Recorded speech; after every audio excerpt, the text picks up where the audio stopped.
Hello, Bachchu. Let's see the question. So the question is two statement assertion and reason. Assertion is saying all motor neurons are afferent neurons, whereas reason is stating that motor neurons conduct nerve impulse from the CNS to the effective organ. We have to figure it out कि इसमें से कौन सी सही है, दोनों सही है तो reason correct explanation है या नहीं. So what could be the key concept here? So the key concept here will be motor neuron.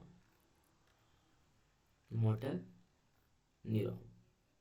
अगर बेसिकली मोटर न्यूरॉन की बात करूँ, देखो क्या होता है, कोई भी सपोज हमारे हाथ पे कुछ भी किसी ने टच किया तो क्या होगा, वहां से हमारा सिग्नल जनरेट होगा, जहाँ से मान लीजिए जो भी टच पार्ट इफेक्टर ऑर्गन है वहां सिग्नल जनरेट होगा और हमारा सेंट्रल नर्वस सिस्टम तक जाएगा. ठीक है, फिर हमारा सेंट्रल नर्वस सिस्टम से जो भी उसके लाइक रिस्पॉन्स होगा वो ट्रैवल करके उस इफेक्टिव ऑर्गन तक जाएगा.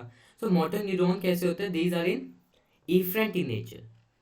इफरेंट इन नेचर यू, और you can say different neuron होती है हमारी. तो दो टाइप के न्यूरॉन होता है, एफरेंट और इफरेंट. एफरेंट न्यूरॉन, एफरेंट जो न्यूरॉन्स होते हैं वो क्या कहते हैं, हमारे बॉडी पार्ट से कैरी करके सिग्नल सीएनएस तक भेजते हैं. बट इफरेंट जो है वो वहां से सिग्नल लेके आते हैं. So it is efferent neuron. अगर बात करें मोटर न्यूरॉन की, सो कहाँ से ओरिजिनेट होते हैं, बेसिकली कंडक्ट करते हैं नर्व को, conduct nerve impulse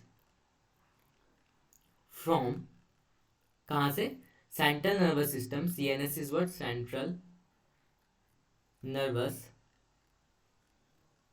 system. Central nervous system से कहाँ तक, हमारे बॉडी तक या इफेक्टिव ऑर्गन. सो एक एक करके बात करें. assertion is saying all motor neurons are afferent in nature. This is wrong. Sensory neurons are like afferent in nature, not the efferent, not the motor neurons. Reason is saying motor neuron conduct the nerve impulse from CNS to effective. We have just like learn about that कि ये CNS से effective organ तक करेंगे तो हमारा assertion क्या हो जाएगा, गलत, और रीजन क्या हो जाएगा, सही. So what could be the answer, assertion is false but reason is true. So according to that, what would be the answer? Answer is B. क्योंकि हमारे मोटर न्यूरॉन इफरेंट है और साथ में रीजन सही इसलिए है क्योंकि वो सीएनएस से बॉडी तक या इफेक्टिव ऑर्गन तक नर्व इम्पल्स को कंडक्ट करता है.